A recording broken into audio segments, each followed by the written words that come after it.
You walk into a room and immediately pick up on something nobody else noticed.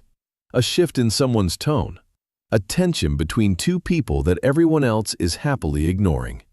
A look that lasted half a second too long. You cannot turn it off. You process everything. The words, the silences, the body language, the energy underneath all of it. And by the time you leave, you are exhausted in a way that is almost impossible to explain to someone who does not experience it. People call this being perceptive, being empathetic, being emotionally intelligent.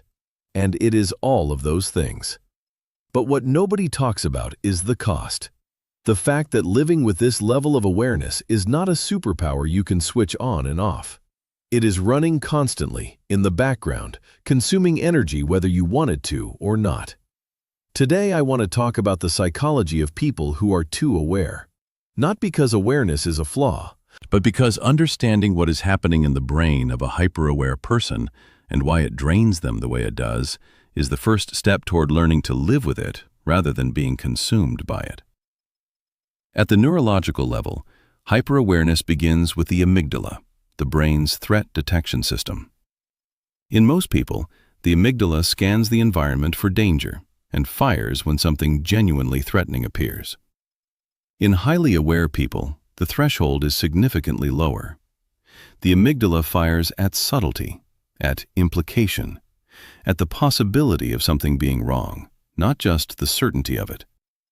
This is what researchers call hypervigilance, and it is not paranoia. It is a nervous system that is calibrated to pick up signals that most people's brains simply filter out as irrelevant. The micro-expression that flickered across someone's face for a fraction of a second. The slight change in someone's breathing pattern. The word choice that was a little off. These signals register fully in the hyper-aware brain, get flagged, get processed, get analyzed. The result is a nervous system that is never fully at rest. Because if your threat detection system fires at subtlety, and the world is full of subtlety, there is no environment in which everything is quiet.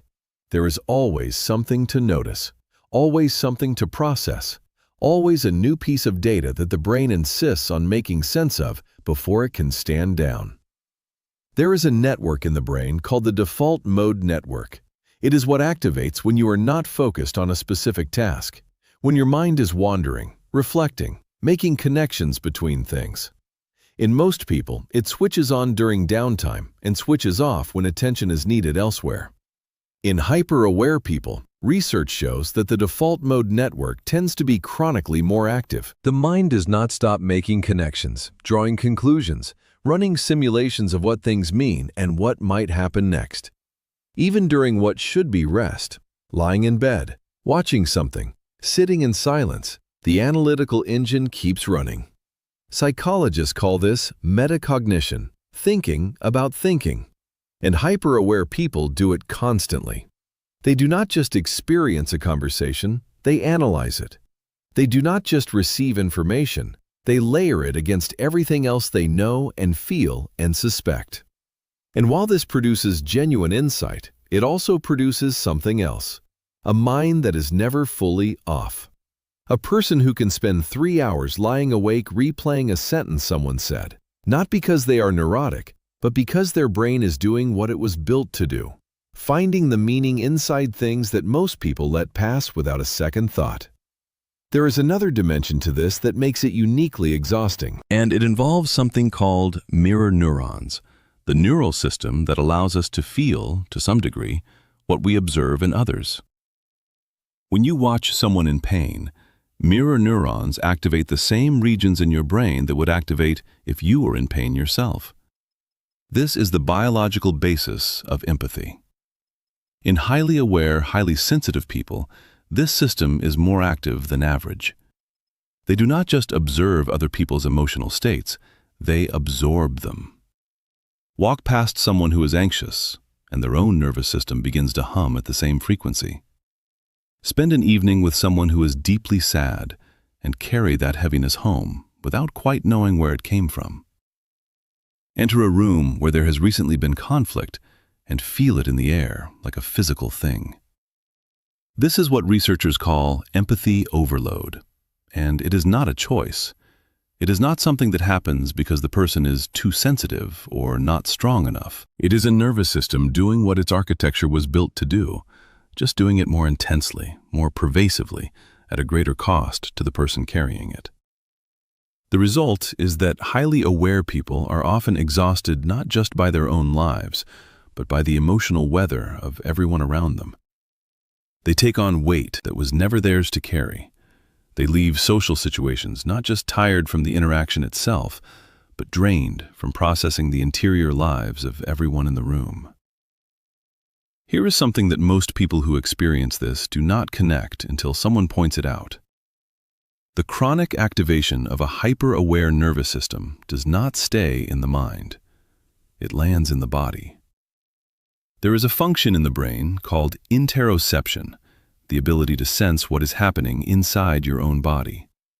The heart rate, the tension in the chest, the tightening of the stomach. Highly aware people tend to score high on interoceptive sensitivity, meaning they feel the physical signals of their emotional state more intensely than average. Anxiety does not just feel mental, it feels physical, as a pressure in the chest, a weight in the shoulders, a restlessness that has no obvious cause. And when this cycle goes unaddressed, when the amygdala keeps firing, the default mode network keeps running, the empathy system keeps absorbing, the body starts to pay a price. Chronic fatigue, tension that never fully releases, a background hum of anxiety that is always present, even on days when nothing is objectively wrong.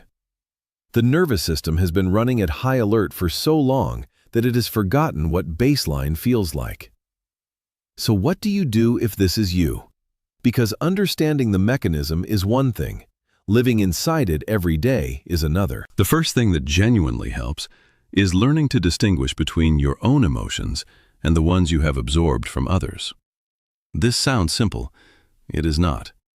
But developing the habit of pausing and asking, is this feeling mine, or did I pick it up from somewhere else, creates a small but crucial separation between you and the constant input your nervous system is processing. You cannot stop absorbing, but you can learn to notice when you have absorbed something and consciously set it down. The second thing is structuring genuine solitude into your life, not as a luxury, but as a physiological requirement. Solitude is where the hyper-aware nervous system gets to process without new input arriving, where the default mode network can run its cycles without adding to them, where the amygdala finally gets a chance to stand down.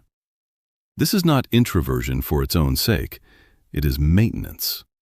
Without it, the system accumulates rather than processes, and the weight becomes unbearable. The third thing is perhaps the most counterintuitive. Stop trying to think your way to calm. Hyper-aware people almost universally try to manage their nervous system through more analysis, understanding why they feel what they feel, figuring out what everything means, trying to reason themselves into peace.